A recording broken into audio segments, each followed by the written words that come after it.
হযরত ঈসা পয়গম্বর কোনো একদিন সফরে যাবেন, এমত অবস্থায় তার সাথে একজন ইহুদি, সে বলল, পয়গম্বর আপনার সাথে আমি সফর সঙ্গী হতে চাই। হযরত ঈসা পয়গম্বর বললেন, ঠিক আছে, যেহেতু আমার সাথে তুমি যেতে চাও সফরে, অবশ্যই যাবে, কোনো সমস্যা নাই। হযরত ঈসা আলাইহিস সালাম ওই ইহুদিকে সাথে করে নিয়ে তিনি এবার রওনা করলেন সফরে। হঠাৎ করে ক্ষুধার্ত অবস্থায় ঈসা পয়গম্বর 3টা রুটি নিলেন খাওয়ার জন্য। জোরে বলেন, কয়টা? এই 3টা রুটি তিনি সাথে করে নিলেন। কিছু দূর অগ্রসর হওয়ার পর ক্ষুধা লেগেছে, দুইজনে 2টা রুটি খেয়েছে, বাকি আছে কয়টা? এই একটা রুটি ইহুদির কাছে রেখে তিনি একটু বাইরে চলে গেছেন। এসে বলছেন, রুটিটা দাও। ইহুদি বলছে, আমি রুটি নেই নাই। বলেন তো, কথা সত্য না মিথ্যা? মিথ্যা। রুটি তার কাছে আছে, কিন্তু সে মিথ্যা বলছে, আমার কাছে রুটি নাই। হযরত ঈসা পয়গম্বর কোনো কিছুই বললেন না। এবার তিনি চলে গেলেন সামনের দিকে। অগ্রসর হওয়ার পর সামনের দিক থেকে একটা হরিণের বাচ্চা আসতেছে। ঈসা আলাইহিস সালাতু ওয়াস সালামের মুজিজা ছিল অনেক, তার মধ্যে আল্লাহ পাক এমন ক্ষমতা দিয়েছেন, মুজিজা দিয়েছেন। ওই হরিণের বাচ্চাকে ডাকলেন, কাছে চলে আসলো, জবাই করলেন, আর সাথে সাথে ওই হরিণটা ভুনা হয়ে গেল। ওই ঈসা আলাইহিস সালাম এবং তার ইহুদি যে সফর সঙ্গী, দুইজনে মিলে খাইলেন। দুইজনে খাওয়া দাওয়ার পর হযরত ঈসা পয়গম্বর এবার আল্লাহর রহমত, এবার যখন বললেন আল্লাহর পক্ষ থেকে, আল্লাহর রহমতে তুমি আবার আগের মতো হয়ে যাও, ওই হরিণের বাচ্চাটা আগের মতো স্বাভাবিক হয়ে দৌড় দিলেন। আল্লাহু আকবার বলেন। আগের মতো জিন্দা হয়ে, জীবিত হয়ে দৌড় দিলেন। তার মানে আমার মুজিজা দেখো, তারপরেও মিথ্যা বলো না।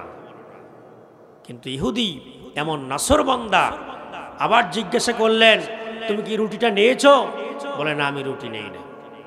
আসলে কিন্তু নিয়েছে, তার ব্যাগের ভিতরে আছে, কিন্তু মিথ্যা বলছে। কিছু বললেন না। সামনের দিকে অগ্রসর হলেন। হওয়ার পর তিনি বিশাল বড় একটা সাগর দেখতে পেলেন। এই সাগর আল্লাহর রহমতে, তিনি আল্লাহর কুদরতি কায়দায়, কোনো নৌকা লাগে নাই, লঞ্চ নাই, জাহাজ নাই, আল্লাহর মেহেরবাণীতে সাগরের পানির উপর দিয়ে তিনি এপার থেকে ওপার চলে গেলেন। আল্লাহু আকবার বলেন।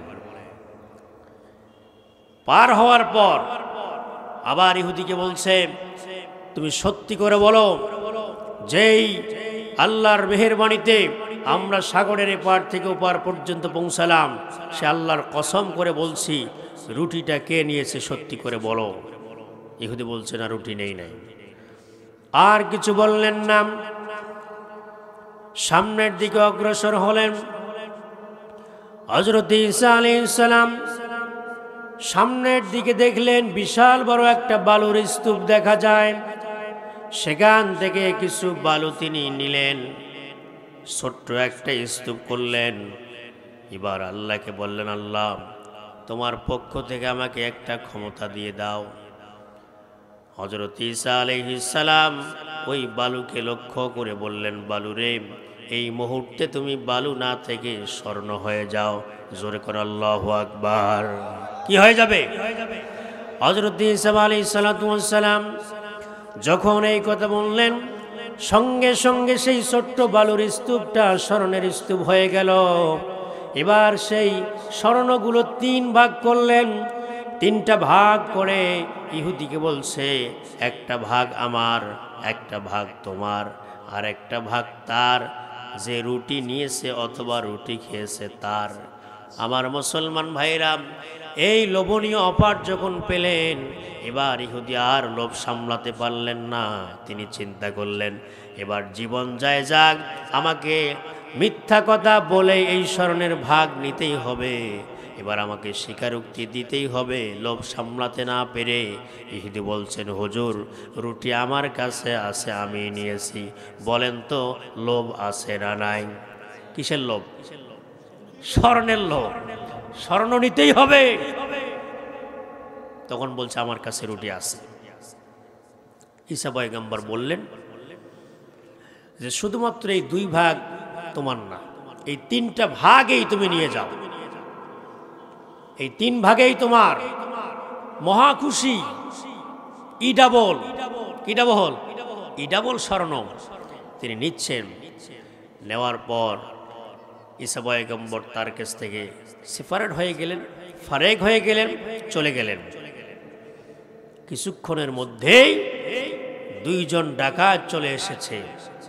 আসার পর যখন এই স্বর্ণগুলো কেড়ে নেওয়ার জন্য চিন্তা করতেছে, এমত অবস্থায় ইহুদি বলছে যে এই স্বর্ণগুলো তোমরা নিও না, আর আমাকে তোমরা মেরো না, যেহেতু আমরা 3 জন, এই স্বর্ণগুলো মোট ভাগ আমরা 3টা ভাগ করে এরপর আমরা 3 জনে 3 ভাগ নেই।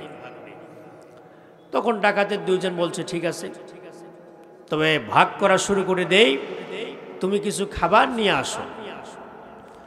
ইহুদিকে খাবারের জন্য বাজারে পাঠানো হলো। ইহুদি মনে মনে চিন্তা করলাম, এত কষ্ট করে স্বর্ণগুলো নিয়ে আসলাম, আর এই মুহূর্তে সব স্বর্ণগুলো নিয়ে যাবে, এটা কোনোভাবেই হতে পারে না। আমাকে একটি কৌশল করতেই হবে, একটা বুদ্ধি করতেই হবে। যে খাবারটা আমি নিয়ে যাব, এই খাবারের সঙ্গে আমাকে বিষ মিশিয়ে দিতে হবে। যেহেতু তারা আগে খাবে, আমি খাবো না, এই খাবারের সঙ্গে বিষ মিশানো থাকলে আর তারা খাবার খেয়ে খাওয়ার পর তারা পৃথিবীর থেকে চলে যাবে, আর স্বর্ণগুলো হবে আমার। এটা হলো ইহুদির চিন্তা। কার চিন্তা? ইহুদির চিন্তা এটা।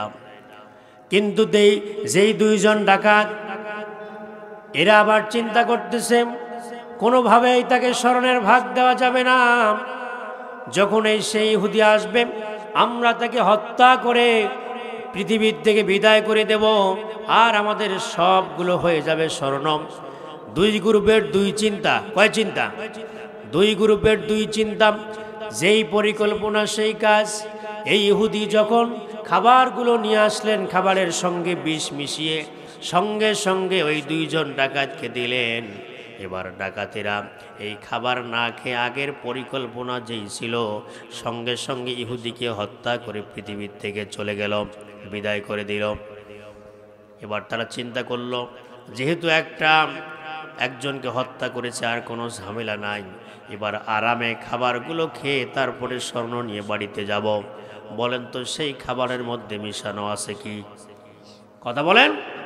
বিষ। এবার ইহুদি হত্যা করলো ইহুদিকে। এবার যখন পৃথিবীর থেকে বিদায় নিয়ে চলে গেল, এই খাবারগুলো এবার ডাকাতের 2 জন খাইল।